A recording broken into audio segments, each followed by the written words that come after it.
百变小厨房，不负好时光。大家好，这里是百变小厨房。鸡蛋是咱们日常生活中必不可少的一种食物，富含人体所需的各种营养元素。它的做法也很多，煎、炒、炖、煮、蒸都可以。像我们家一般鸡蛋就是用来做早餐，早上一般都是2个鸡蛋，再搭配1杯牛奶，一顿既简单又营养充足的早餐就准备好了。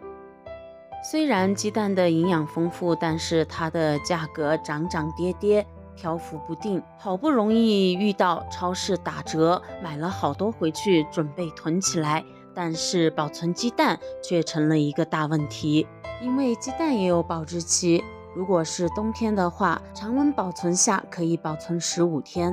如果是炎热的夏天，常温可以保存10天左右。因此，把鸡蛋放入冰箱冷藏保存，确实是可以延长鸡蛋的保质期。但是这种做法却是不可取的，这样反而不利于鸡蛋的保存。因为在鸡蛋的表面有成千上万个细小的孔，还有一层保护膜。小孔和保护膜都是肉眼不可见的，我们在用水清洗的时候，这层保护膜就被破坏了。所以被清洗过的鸡蛋更容易变质，不利于保存。因此我们买回来的鸡蛋最好不要放在冰箱保存。今天呢，来给大家分享几个特别好、特别简单的土方法，买再多鸡蛋都能保存很长时间不变质，吃起来新鲜如初。下面跟着视频一起来看看吧。第一种方式，我们先准备1袋大米。我们可以把鸡蛋放到米袋子里面。一个正常的鸡蛋，我们可以看到它有一头比较小，有一头比较大，形状近似于一个椭圆形，而鸡蛋的透气孔是在小一头的这一端，因此我们要小头朝下，大头朝上，这样把它插入到米里，这样可以阻塞鸡蛋的气孔。这样里面的气体就可以阻止蛋黄无法接近到蛋壳，这样就不会出现散黄贴壳的现象。而大米又是干燥的，把鸡蛋放进大米里面保存，可以吸取鸡蛋表面多余的水分，使鸡蛋一直保持干燥，这样呢就可以延长鸡蛋的保质期。除了大米之外，家里面的红豆、绿豆、五谷杂粮等，或者是米糠，都可以以这种方式来保存鸡蛋。第二种方式，准备一个盆子，往里面加入适量的食盐，倒入清水，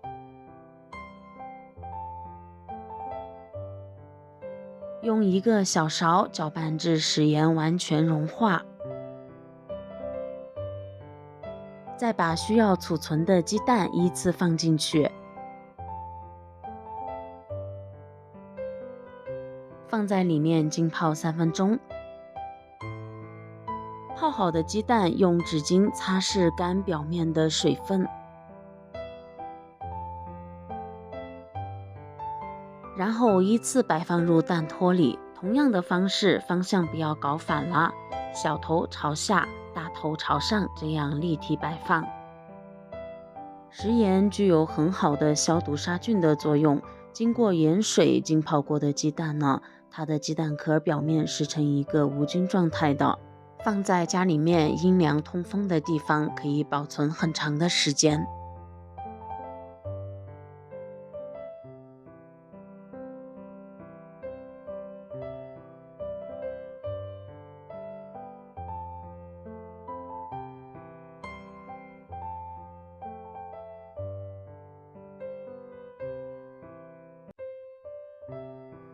方法3，准备适量的白酒倒入碗里面，把要储存的鸡蛋依次放入到白酒里面，轻轻的滚动，让鸡蛋的表面均匀的充分的裹上白酒。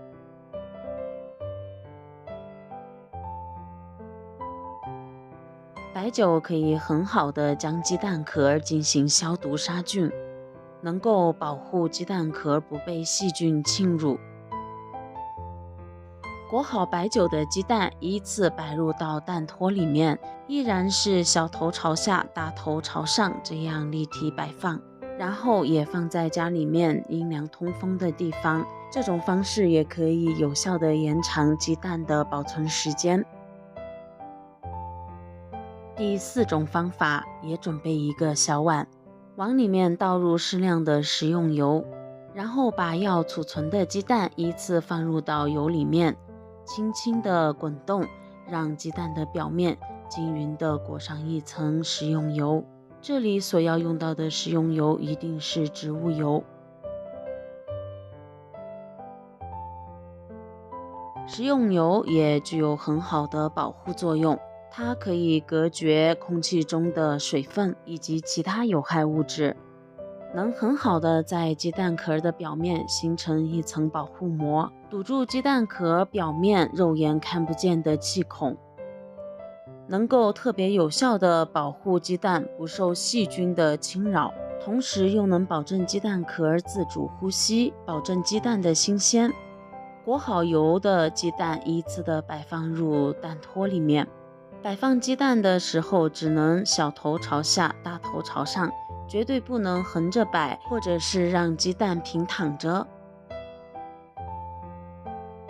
为什么在装鸡蛋的时候大家都喜欢用鸡蛋托呢？因为鸡蛋托它不是完全封闭性的，既可以保证鸡蛋立体的站立在里面，还可以保证空气很好的流通。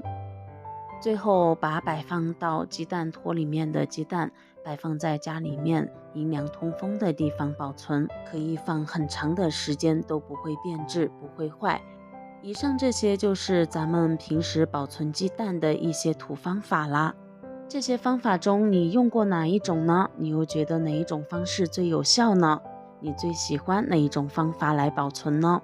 接下来再给大家说说如何挑选出既新鲜又好的鸡蛋呢？新鲜的鸡蛋看上去无光泽，而色泽鲜亮，摸起来表面比较粗糙，拿在手上掂一掂，非常的重，